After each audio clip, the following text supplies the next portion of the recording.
Hello and welcome to Election Exchange. I'm Parikshit Luthra. As the mercury soars across the country, election fever is upon us. Today we turn the spotlight on Western UP, which accounts for crucial Lok Sabha seats including Saharanpur, Muzaffarnagar, Meerut and Mainpuri. The BJP had won a majority of them in 2019. This time they have tied up with Jayant Chaudhary's Rashtriya Lokdal and allocated them 2 seats. 2 years ago, the region did see some agitation from farmers against the now scrapped farm laws.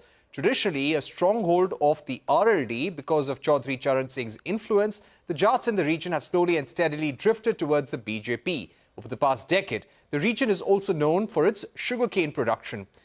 Abhimanyu Sharma, our colleague, travelled to this sugar bowl of India, Western UP parts of Meerut and also Muzaffarnagar, and caught up with 2 key candidates. One, Minister of State for Animal Husbandry, Sanjeev Balyan, who is standing from Muzaffarnagar for a 3rd time, and Arun Govil, the famous Arun Govil from Meerut, to understand the key election issues in the region. Let's play out those interviews for our viewers. I'm already connected with people through my emotion, through my love, through my respect. I'm already, that's not the problem at all. And we'll decide once the results comes and I'm there, then we'll decide the strategy, how to help people, what should be the development. Because since last 10 years, what the kind of development which we are watching, it's huge. And in Meerut also, the development has been huge. So, but we'll try to do it more and more faster. 91 में नए project का MOU sign हुआ है मेरे registry के लिए। 8,500 करोड़ का investment है। 1 साल के अंदर 10,000 युवाओं को रोजगार मिलेगा। मेरे जनपद के 10,000 युवाओं को रोजगार एक साथ। मेरे अगले 5 साल एक ही लक्ष्य है, मेरे जनपद के युवा को जनपद में रोजगार मिले। इतनी इंडस्ट्री लेकर नहीं, माहौल ठीक होगा, इंफ्रास्ट्रक्चर बन गया। फ्रेट कॉरिडोर मेरे यहाँ से गुजर रहा है, कलकत्ता भी माल जाएगा, मुंबई भी माल जाएगा। 24 घंटे बिजली है, बहुत अच्छा लॉ एंड ऑर्डर है, बहुत शानदार नेशनल हाईवे है, बहुत शानदार रेल नेटवर्क है और फ्रेट कॉरिडोर है। अब इंडस्ट्री लेकर आनी है, युवाओं को रोजगार देना, अगले 5 साल का रोड मैप यही मेरा है। Joining me now to take this discussion forward are senior journalist Shekhar Iyer, Subir Bhaumik and Ninad Seth. Shekhar Iyer, let me begin by asking you, how do you think the BJP is poised here in Western UP? Now, does the BSP throw a spanner in the works? What factors do you think will be at play this time around? Well, Parikshit, the most important factor in this election this time is the fact that the BJP and the RLD have entered into an alliance, which means the core supporters of RLD, as well as a major chunk of BJP support in this region, particularly the Jat voters, are not confused today. Because earlier the problem was RLD was in an alliance opposed to Prime Minister Modi, whereas many Jat voters preferred Prime Minister Modi. So that, that kind of a dichotomy which was existing earlier because of RLD being in one alliance opposed to Modi, and the other side they had the BJP. So this time you will find the core support is going to stay together. That's a big boost for the BJP and RLD alliance. Now, as well as the fact that the BJP chose to give Bharat Ratna to Chaudhary Charan Singh and to give a lot of honor to that legacy, which has a big emotional impact in this region. Apart from that, the last 10 years has seen a lot of developments. You have the freight corridor, you have the high-speed link between Meerut and Delhi. There are several things that have happened in the last 10 years which have resulted in a spurt in economic activity after a very difficult period due to COVID. So there is a lot of confidence, there is a lot of hope, and there is a lot of sense, what I would say, of more businesses opening up and existing businesses seeing scope for expansion and growth. There is an economic narrative in this region, which you saw both the candidates just now telling your reporters.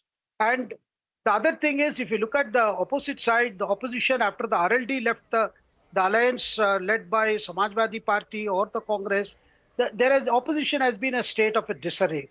And that also affects the Western region.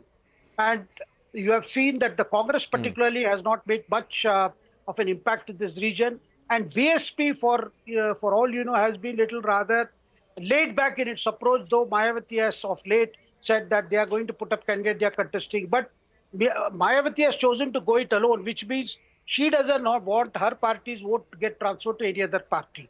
So that's the scenario where the advantage is for BJP and its alliance with RLD. All right, so you're saying it's advantage BJP in this election. Ninad Seth, when it comes to the farmer protests, over the last few months, we have been seeing farmers demanding guaranteed MSP, loan waivers as well.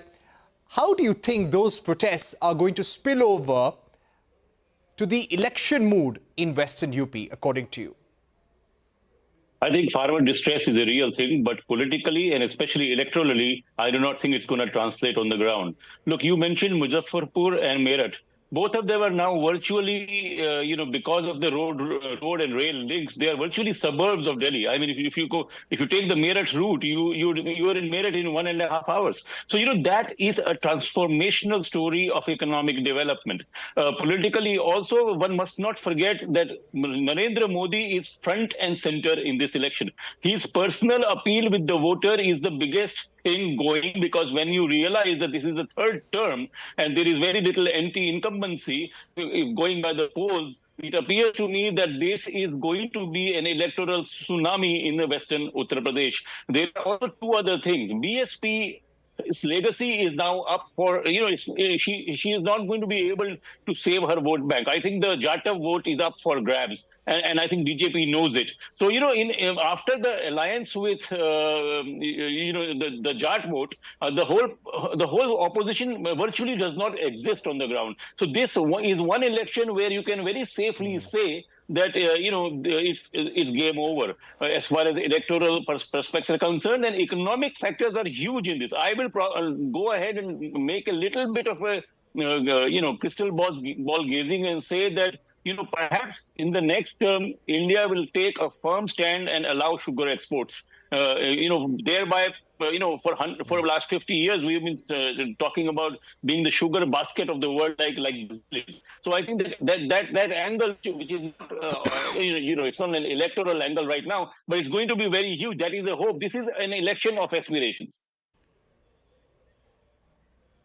Right. Subir Bhamik, the BJP is speaking about the infrastructure development, about 9,500 crore worth of projects that have been approved for Muzaffarnagar alone, Western UP alone. Do you think all this will augur well with the voters on the ground? They will choose infrastructure development, better railway and road linkages, better industrial conditions, more employment opportunities and employment potential over anything else? Well, I'm not really an UP expert. I'm an expert of Eastern India and based in Calcutta.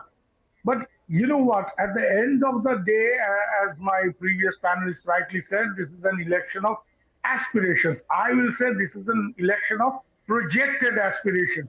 The BJP is playing on Indian desire, especially the desire of the Gen Next, the younger people, to grow, to sort of catch up with the rest of the world, to do better than most others.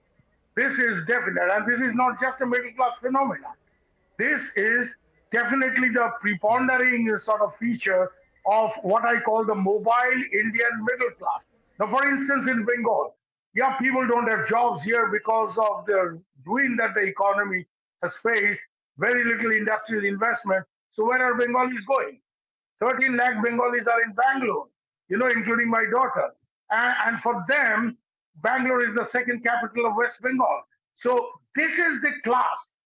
The mobile Indian middle class, which is the primary glue of Indian nationhood, modern Indian nationhood.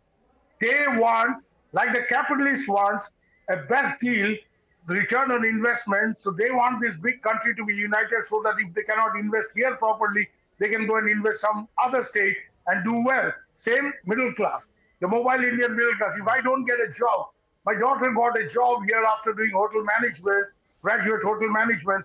The best hotel here was offering her 15,000 rupees. In Bangalore, she's making 55 now. So, why will she stay in Bengal? So this is the class. Rather than any region and all that, that is actually bringing India together. The BJP has nicely played into this entire, aspiration for us, to grow, to do better. Another point I want to make up here. Having said all this, I don't want to overlook the strength of regionalism. And the strength of regionalism, primarily the appeal of regionalism in India, is with people who are not so successful, who can't sort of, I go think to the vote Bangalore in and Western UP is going to be for BJP also because the opposition is just not strong enough and the voters believe the opposition will not come to power and their hopes and aspirations will not be met. There is no alternative, or it is a vote for development, infrastructure and belief in what the BJP is doing. And how much does the work of the candidate work at the regional level compared to the popularity of the Prime Minister? Well, I would say, both the factors are important. My professor at Oxford is called the father of modern psephology. David Butler used to say that if you want to bring down any hegemonic party, Subir Bhamik, that's the question for Shekhar Iyer. Yeah, That's you the are question for asking me Shekhar wrong Iyer. questions. I'm not an UP expert. Why are you bothering me with UP?